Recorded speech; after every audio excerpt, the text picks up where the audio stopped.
Shalom jemaat dimanapun berada. Untuk ibadah berjamaah suci, karena kondisi situasi pandemi COVID-19, maka ibadah berjamaah suci diadakan secara online, diadakan di rumah masing-masing. Maka boleh disediakan di rumah teh dan roti. Kalau tidak ada teh mungkin sirup juga bisa. Mari kita sama-sama untuk beribadah berjamaah suci secara online di rumah masing-masing. Terima kasih, Tuhan Yesus memberkati.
tak ternilai yang ku miliki dan ku hargai.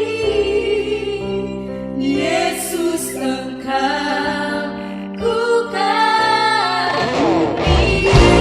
Yang terbesar dalam hidupku, yang terbesar dalam hidupku, pengorbananku yang tahu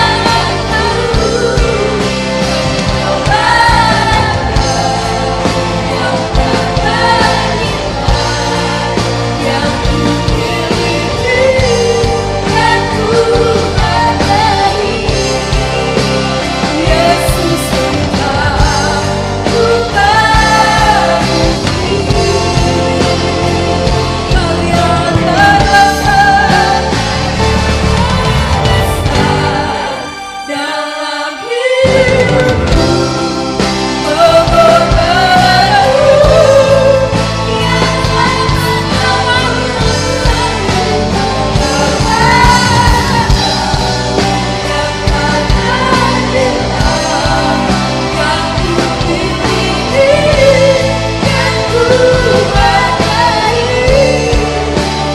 Yesus, Engkau ku kagumi.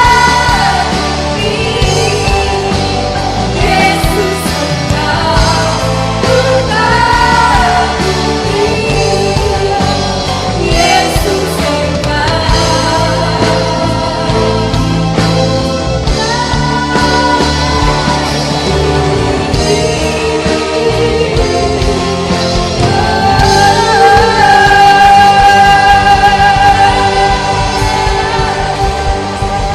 hanya Engkau yang kami kagumi di dalam hidup kami, Tuhan. Biarlah pujian kami berkenan di hati, Tuhan. Sebentar kami akan dengarkan firman-Mu.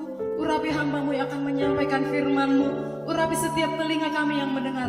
Biar kami sama-sama diberkati dan dikuatkan oleh firman-Mu. Terima kasih, Tuhan. Dalam nama Yesus kami berdoa dan mengucap syukur. Haleluya. Amin.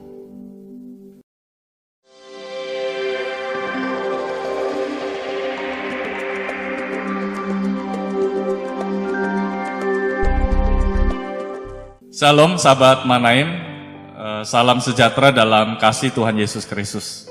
Berjumpa lagi dengan saya dalam program ibadah streaming.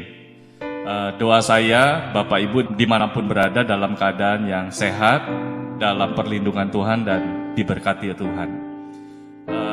Saudara yang dikasih Tuhan, ibadah kita ini akan disertai dengan perjamuan suci secara online. Jadi Bapak Ibu boleh siapkan tubuh dan darah Yesus di rumah masing-masing. Nanti akan dipandu langsung oleh Ibu Gembala. Jadi mungkin bisa sediakan roti atau juga teh kalau tidak ada anggur atau sirup. Nah, mari kita langsung masuk kebenaran firman Tuhan di Jumat Agung ini. Terambil dari Injil Markus pasal 10 ayat 46 sampai ayat 52. Saya baca di dalam nama Tuhan Yesus Kristus. Lalu tibalah Yesus dan murid-muridnya di Yeriko, dan ketika Yesus keluar dari Yeriko bersama-sama dengan murid-muridnya dan orang banyak yang berbondong-bondong, ada seorang pengemis yang buta bernama Bartimius, anak Timeus, duduk di pinggir jalan. Ketika didengarnya bahwa itu adalah Yesus orang Nazaret, mulailah ia berseru, "Yesus, anak Daud, kasihanilah aku." Banyak orang menegurnya supaya ia diam, namun semakin keras ia berseru, "Anak Daud, kasihanilah aku." Lalu Yesus berhenti dan berkata, "Panggillah dia." Mereka memanggil orang buta itu dan berkata kepadanya, "Kuatkan hatimu, berdirilah, ia memanggil engkau." Lalu ia menanggalkan jubahnya, ia segera berdiri dan pergi mendapatkan Yesus. Tanya Yesus kepadanya, "Apa yang kau kehendaki supaya aku perbuat bagimu?" Jawab orang buta itu, "Rabuni, supaya aku dapat melihat." Lalu kata Yesus kepadanya, "Pergilah, imanmu telah menyelamatkan engkau." Pada saat itu juga melihatlah ia, lalu ia mengikuti Yesus dalam perjalanannya. Nah, berbahagialah orang yang mendengar dan melakukan kebenaran firman Tuhan. Bapak Ibu, saudara yang dikasih Tuhan dimanapun berada, ini perikop yang sudah tidak asing lagi bagi kita, tentang Yesus menyembuhkan Bartimius, seorang yang buta. Mungkin kita juga sering membaca perikop ini, atau juga banyak hamba-hamba Tuhan membagikan kebenaran berdasarkan perikop ini.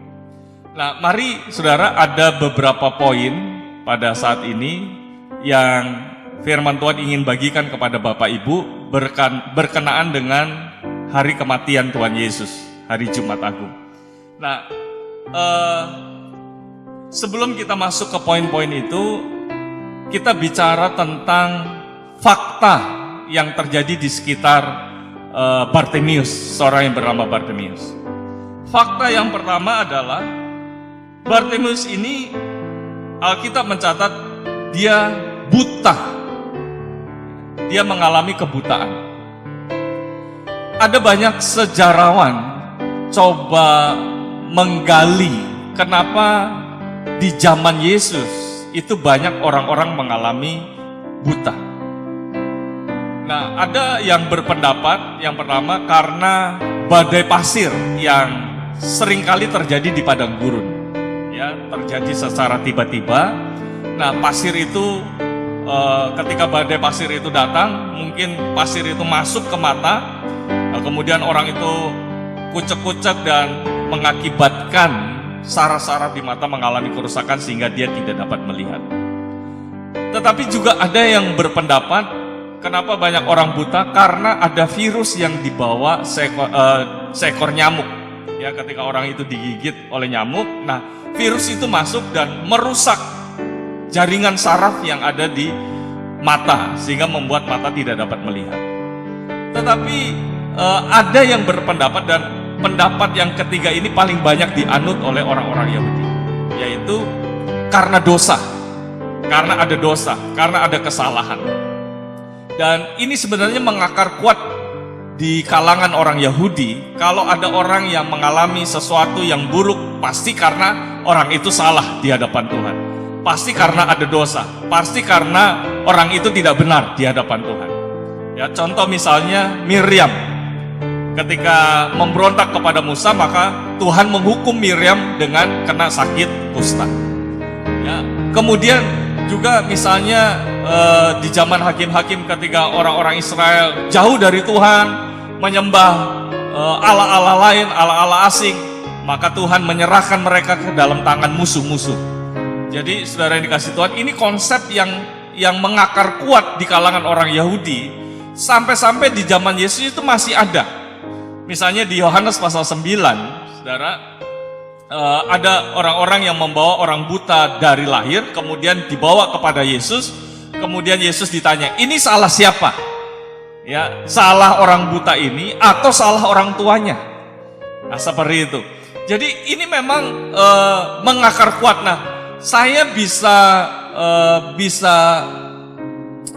duga bahwa ketika Bartimius mengalami kebutaan, maka banyak orang-orang di sekitar Bartimius akan menjudge Bartimius, ini orang berdosa, ini orang yang salah di hadapan Tuhan, ini orang nggak benar, ini orang yang nggak benar lah di hadapan Tuhan, berdosa di hadapan Tuhan dan sebagainya. Itu dilihat dari fakta Bartimius mengalami kebutaan. Yang kedua, fakta yang terjadi adalah Alkitab mencatat Bartimius adalah seorang pengemis berkaitan dengan profesi pekerjaan. Nah, ada 3 pekerjaan yang sangat dibenci oleh orang Yahudi, yaitu yang pertama pelacur, yang kedua pemungut cukai, yang ketiga adalah pengemis. Mereka sangat benci sekali dengan 3 profesi ini. Nah, pengemis mereka tidak suka karena ini orang mengganggu mereka, membuat mereka tidak nyaman, membuat mereka tidak tenang, mengganggu kehidupan mereka. Karena itu mereka sangat membenci. Nah, saudara bisa bayangkan Bartimius secara fisik, orang-orang udah menjudge dia, menghakimi dia, ini orang berdosa, ini orang nggak layak di hadapan Tuhan, ini orang nggak benar, ini orang bersalah di hadapan Tuhan secara fisik. Secara profesi pun, itu profesi yang paling dibenci oleh orang-orang Yahudi pada saat itu. Jadi saudara yang dikasih Tuhan, dengan singkat kata, orang-orang di luar menolak Bartimius. Mereka tidak menerima Bartimius. Baik secara fisiknya ditolak, baik secara profesinya, pekerjaannya. Mereka menolak Bartimius. Nah, kalau orang-orang luar menolak, tapi orang-orang dalam, maksudnya keluarga Bartimius, itu mensupport dia, mendukung dia, itu masih mending, Pak Ibu. Ya, jadi masih mending. Ketika orang luar tolak, di rumah disupport oleh keluarganya, nggak apa-apa, tetap semangat dan sebagainya, itu masih mending. Tetapi kalau saudara baca perikop ini, maka sebenarnya Bartimius juga ditolak di dalam keluarganya. Dari mana kita tahu? Kalau saudara perhatikan di ayat yang ke-46, bagian terakhir, Bartimius anak Timius. Saudara, jarang sekali di kitab Injil mencatat nama seseorang, itu jarang. Biasanya mereka akan mencatat Matius, Markus, Lukas, Yohanes. Biasanya mereka mencatat kalau misalnya satu orang itu punya jabatan dalam struktur keagamaan. Yang kedua, orang itu dari kalangan bangsawan. Yang ketiga, orang itu secara materi berada. Ya, contoh misalnya di Yohanes pasal 3, Nikodemus, pemimpin agama Yahudi. Dicatat itu. Kemudian Yairus, kepala rumah ibadat. Kemudian juga Sakius, dicatat karena kepala pemungut cukai. Jadi jarang sekali memang kitab Injil menulis nama-nama seseorang. Hanya orang-orang yang punya kedudukan di dalam struktur keagamaan, hanya orang-orang yang berada atau dari kalangan bangsawan, mereka akan mencatat nama orang-orang tersebut. Misalnya anak yang membawa 5 ketur roti dan 2 ekor ikan. Tidak pernah kita tahu siapa nama anak itu. Kita juga tidak pernah tahu siapa nama perempuan Samaria yang berjumpa dengan Yesus di sumur siang hari. Kemudian dia sampaikan berita itu kepada satu kampung dan satu kampung itu datang kepada Yesus. Kita tidak tahu namanya siapa. Jadi saudara yang dikasih Tuhan, Alkitab jarang menulis nama. Nah, kembali ke peristiwa Bartimius ini, Alkitab jelas-jelas menulis Bartimius, artinya anak Timius. Nah, banyak penafsir menafsirkan bahwa Timius ini punya jabatan dalam struktur keagamaan. Mungkin bukan pemimpin agama Yahudi seperti Nikodemus, atau juga bukan kepala rumah ibadat seperti Yairus, tetapi Timius ini punya jabatan penting di dalam struktur keagamaan.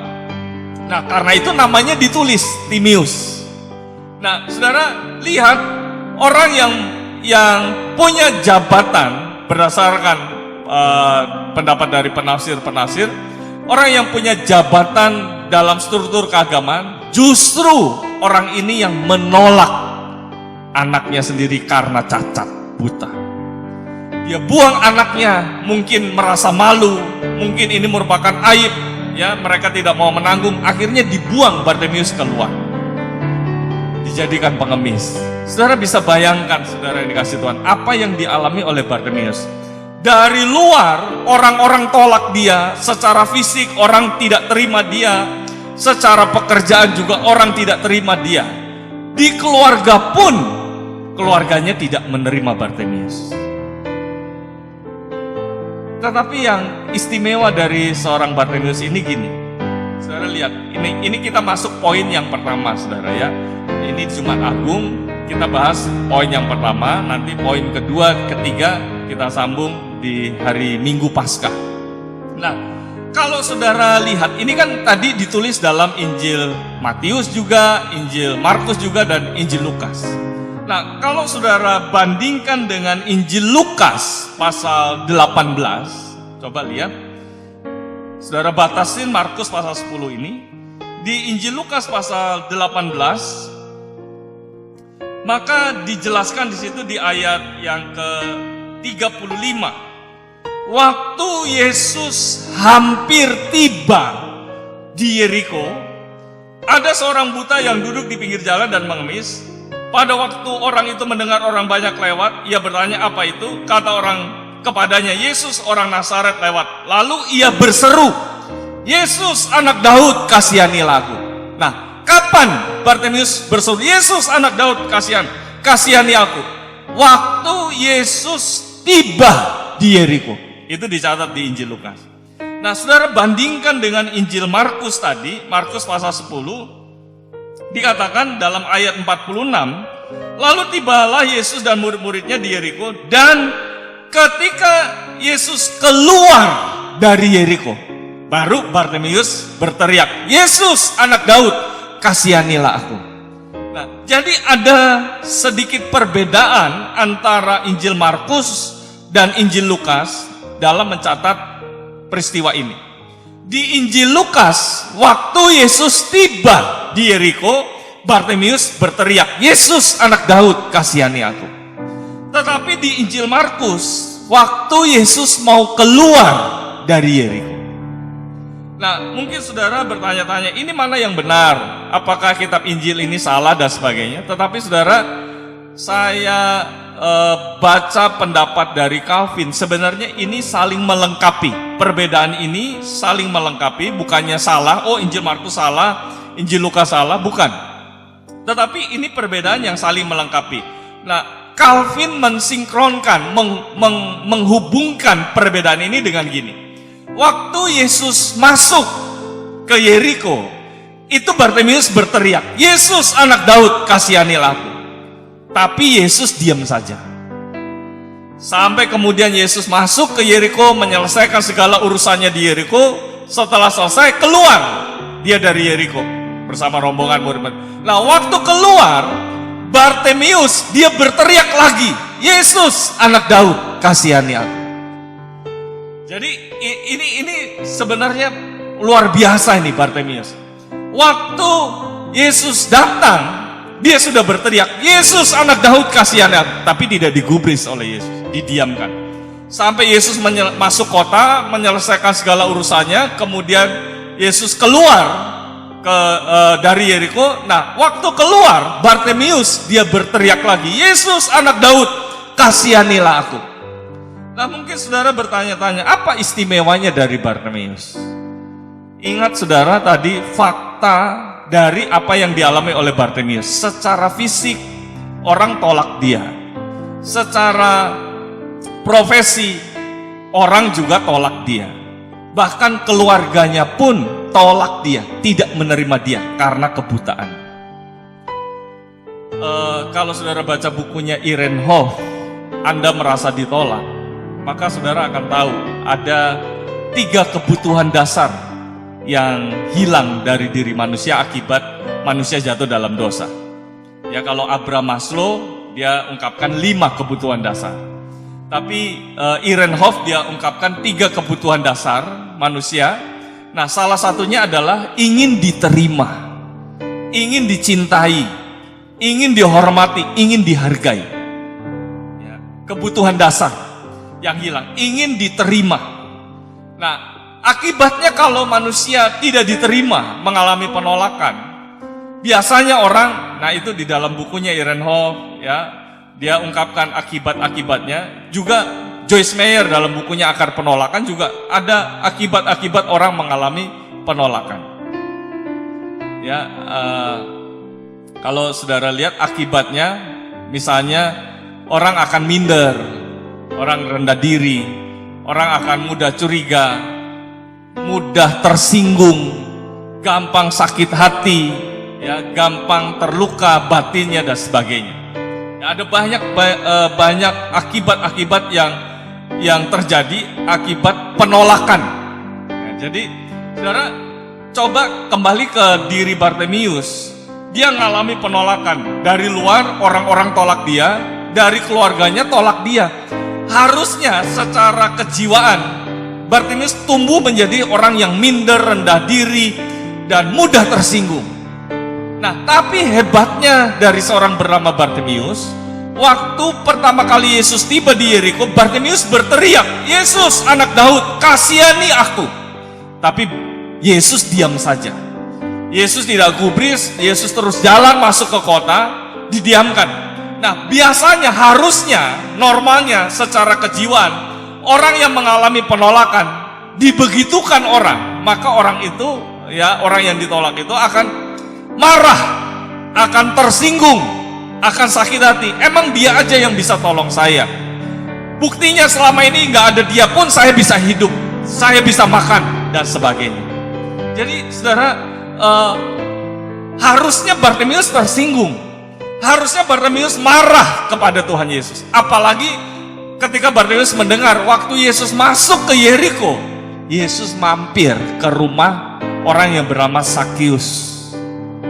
Orang yang kaya, orang berdosa tapi orang kaya. Ya, orang kaya, kepala pungut cukai. Wah, bisa saja Bartimius bilang, mentang-mentang orang kaya disamperin, saya orang miskin tidak disamperin, dan sebagainya. Bisa saja itu berkembang. Tapi hebatnya dari orang yang bernama Bartimius, waktu Yesus keluar dari kota Yeriko, Bartimius dia tidak marah, dia tidak tersinggung kepada Yesus, dia tidak sakit hati dengan perlakuan Yesus, tetapi dia tetap berteriak kepada Yesus, "Yesus, anak Daud, kasihani aku. Yesus, anak Daud, kasihani aku." Kenapa Bartimius tetap berteriak? Tetap berteriak, "Yesus, anak Daud, kasihani aku." Yesus, dia berseru kepada Yesus, "Yesus, anak Daud, kasihani aku." Karena Bartimius tahu satu-satunya pribadi yang bisa menerima dia apa adanya hanya Yesus Kristus. Bartimius ngerti betul orang yang bisa terima dia, pribadi yang bisa terima dia apa adanya, yaitu Tuhan Yesus Kristus. Tidak ada yang lain.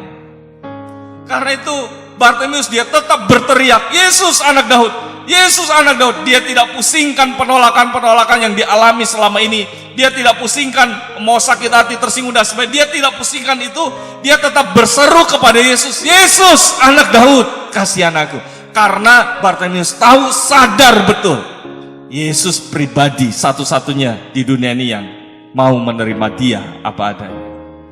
Karena itu mari saudara yang dikasih Tuhan, dalam berita Jumat Agung pada saat ini, mari kita jangan cari penerimaan kepada manusia. Harga diri kita didasarkan pada penerimaan manusia. Kita akan kecewa, Pak Ibu. Kita akan kecewa. Manusia menerima kita tidak dengan tulus. Cenderung manusia terima kita pasti ada apa-apanya. Mungkin engkau punya jabatan, orang akan terima saudara. Mungkin kita akan punya banyak harta, orang akan samperin saudara. Mungkin kita punya kedudukan, orang akan senang bergaul dengan kita. Ya mungkin orang nggak akan tulus terima kita apa adanya. Hanya Yesus yang mau menerima kita apa adanya. Amin saudara. Karena itu mari saudara yang dikasih Tuhan, Pak Ibu, ya, dimanapun kita berada, jangan kita cari penerimaan kepada manusia, kita akan kecewa. Carilah penerimaan kepada pribadi Yesus Kristus yang siap menerima kita apa adanya. Kalau saudara perhatikan, Yesus dari kandungan pun dia sebenarnya sudah mengalami penolakan. Yusuf diam-diam mau menceraikan Maria. Kemudian waktu mau melahirkan pun orang-orang di Bethlehem tidak menerima kelahiran dari Yesus. Waktu lahir pun diancam mau dibunuh, sampai Yusuf, Maria, dan Yesus mengungsi ke Mesir. Ya, karena dikejar-kejar ingin dibunuh. Banyak sekali penolakan-penolakan yang dialami oleh Yesus. Belum lagi saudara-saudaranya menolak dia. Belum lagi kepala-kepala imam, orang-orang Farisi, ahli-ahli Taurat menolak Yesus. Bahkan puncaknya di atas kayu salib. Ya, dia berkata, "Elo, Elo, lama sabatani. Allahku, Allahku, mengapa engkau meninggalkan aku?" Banyak sekali Yesus mengalami penolakan dan puncaknya di atas kayu salib. Dia tanggung semuanya itu untuk supaya kita bisa diterima oleh Tuhan Yesus. Karena itu saudara yang dikasih Tuhan, mari jangan kita cari penerimaan kepada manusia. Jangan harga diri kita didasarkan pada apa kata orang, apa kata manusia. Tetapi mari kita cari penerimaan kepada Yesus yang mau menerima kita dengan tulus, mau menerima kita apa adanya, ya, mau menerima kita bahkan kalau di dunia ini hanya ada bapak ibu seorang, dia tetap rela mati untuk kita semua karena engkau berharga di mata Tuhan. Karena itu saudara, berdamailah dengan dirimu sendiri, ya, engkau akan bisa berdamai dengan orang lain. Biarlah berita kematian Tuhan Yesus pada saat ini itu menyadarkan kita bahwa kita punya pribadi yang siap menerima kita apa adanya. Mungkin engkau punya masa lalu yang buruk, mungkin engkau punya masa lalu yang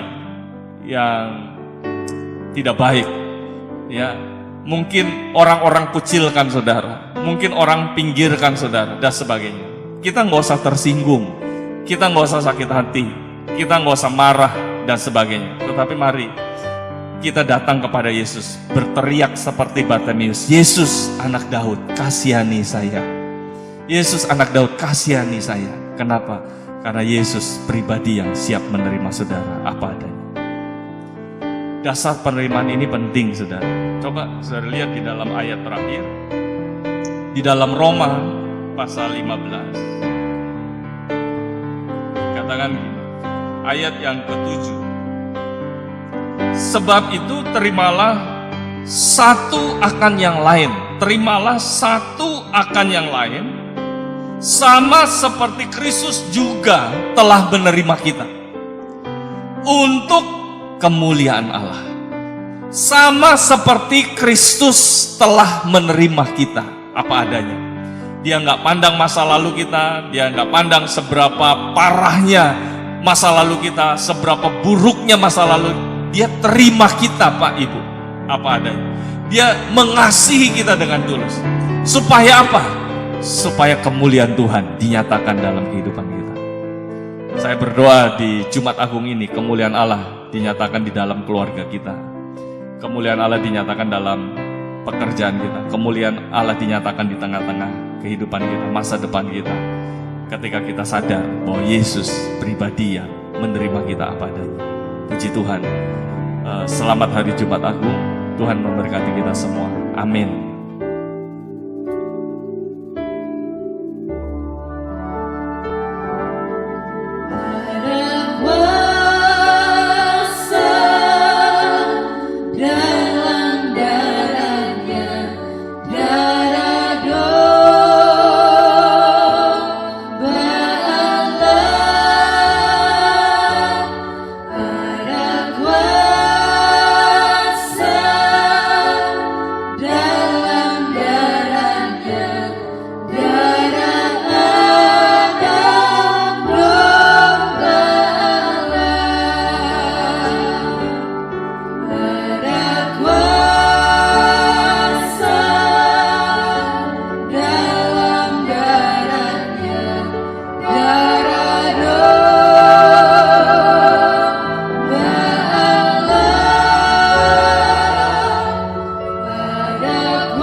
Puji Tuhan, sekalipun hari-hari ini kita tidak bisa bebas beribadah kepada Tuhan, dan juga dalam Jumat Agung kita tidak bisa beribadah kepada Tuhan, tapi kita bisa beribadah dengan sungguh-sungguh di rumah kita masing-masing sambil mengingat pengorbanan Tuhan kita yang Yesus Kristus yang sudah mati dan bangkit buat kita sekalian. Puji Tuhan, di Jumat Agung ini kita akan makan minum perjamuan suci untuk mengingat akan pengorbanan Tuhan. Sebelum kita mengucap syukur, buat tubuh darah Yesus yang Tuhan sudah berikan kepada kita. Saya bacakan ayat firman Tuhan terlebih dahulu di dalam Yohanes pasal yang ke-6 ayat yang ke-48 dan seterusnya. Yesus berkata, "Akulah roti hidup." Maka kata Yesus kepada mereka, "Aku berkata kepadamu, sesungguhnya jikalau kamu tidak makan daging anak manusia dan minum darahnya, kamu tidak mempunyai hidup di dalam dirimu.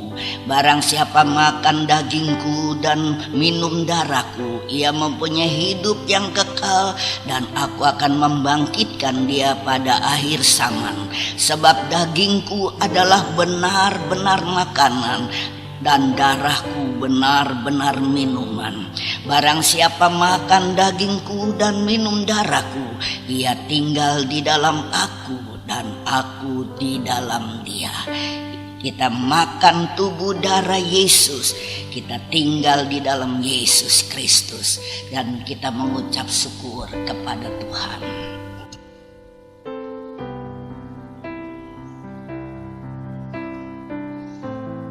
Bapa di dalam sorga, Tuhan Yesus Kristus, kami bersyukur dan berterima kasih kepadamu ya Tuhan, buat pengorbananmu yang luar biasa. Tuhan sudah pecah-pecahkan tubuhmu menjadi makanan rohani yang menguatkan kepada kami. Tuhan sudah tumpahkan darahmu untuk menyucikan dosa-dosa kami. Di Jumat Agung ini kami akan makan tubuhmu dan minum darahmu, menjadi kekuatan buat kami untuk tetap setia mengiring kepadamu. Terima kasih Tuhan buat berkat-berkat yang Tuhan berikan kepada kami, berkat keselamatan, berkat anugerah yang Tuhan sudah berikan kepada kami. Dan sebentar kami akan makan tubuhmu dan minum darahmu sambil mengingat akan pengorbananmu yang luar biasa di atas bukit Golgota untuk menebus dosa-dosa kami. Terima kasih Tuhan, dalam nama Tuhan Yesus Kristus kami berdoa. Haleluya, amin. Mari kita angkat tubuh Yesus di tangan kanan dan dengarkan firman Tuhan. Terima kasih Tuhan.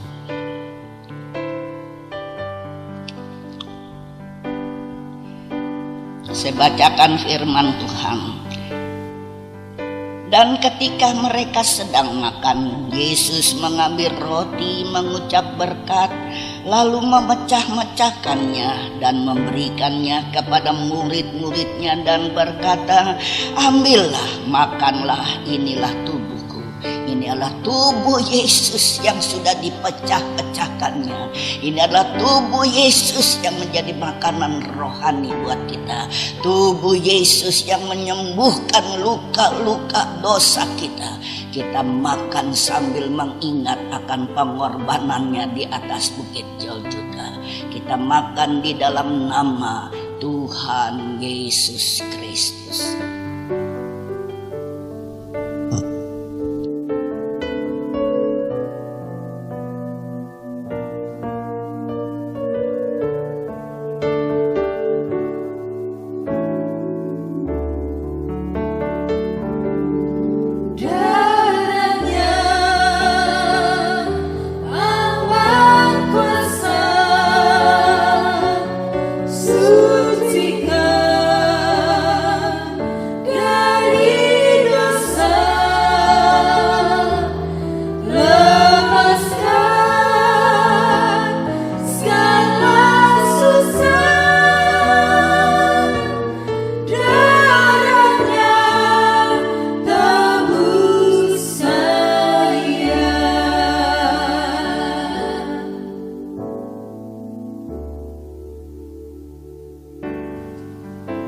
Sesudah itu ia mengambil cawan, mengucap syukur, lalu memberikannya kepada mereka dan berkata, "Minumlah kamu semua dari cawan ini, sebab inilah darahku, darah perjanjian yang ditumpahkan bagi banyak orang untuk pengampunan dosa. Ini adalah darah Yesus yang sudah ditumpahkannya karena dosa-dosa kita. Ini adalah darah Yesus yang sudah membuang dosa kita ke tubir laut yang jauh. Ini adalah darah Yesus yang menyembuhkan kita. Kita minum dengan percaya, yang sakit disembuhkan, yang lemah dikuatkan, yang mengalami masalah Tuhan beri kemenangan. Mari kita minum dengan percaya di dalam nama Tuhan Yesus Kristus. Kita minum dengan percaya.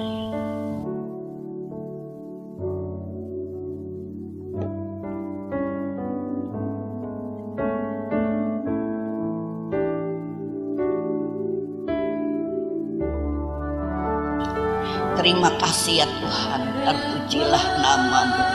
Kalau kami sudah makan tubuh-Mu dan minum darah-Mu, menjadi kekuatan yang baru untuk kami untuk tetap setia mengiring kepadamu.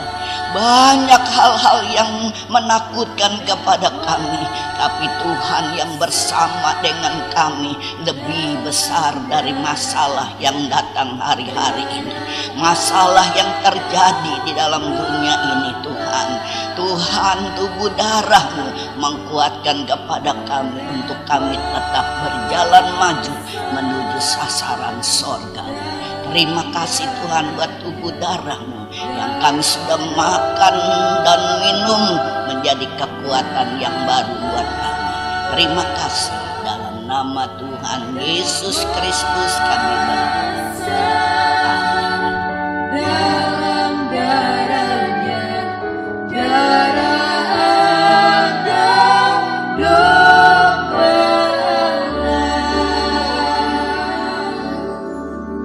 Mari kita sama-sama berdoa. Bapa kami di dalam sorga yang kami panggil, di dalam nama Tuhan Yesus Kristus. Terima kasih buat kebenaran firman Tuhan yang menyadarkan kita bahwa ada pribadi yang siap menerima kita apa adanya. Dia pribadi yang tidak memandang harta, dia tidak memandang rupa, tidak memandang status kita, jabatan kita, masa lalu kita. Dia terima kita apa adanya. Seperti dia menerima Bartimius, dia juga menerima kita. Biarlah kabar kebenaran firman Tuhan ini memberikan kekuatan kepada kita, memberikan penghiburan kita di tengah situasi dunia yang hari-hari ini akibat pandemi COVID-19 terjadi di negara ini. Banyak orang mengalami ketakutan, keresahan dan sebagainya. Tapi kami percaya ketika Yesus menerima kita apa adanya, Yesus itu jugalah yang melindungi kita, menjaga kita dimanapun kita berada. Sehingga kemuliaan Tuhan dinyatakan di tengah-tengah kita. Kemuliaan Tuhan dinyatakan dalam rumah tangga kita. Kemuliaan Tuhan dinyatakan di dalam pekerjaan, dalam masa depan kita.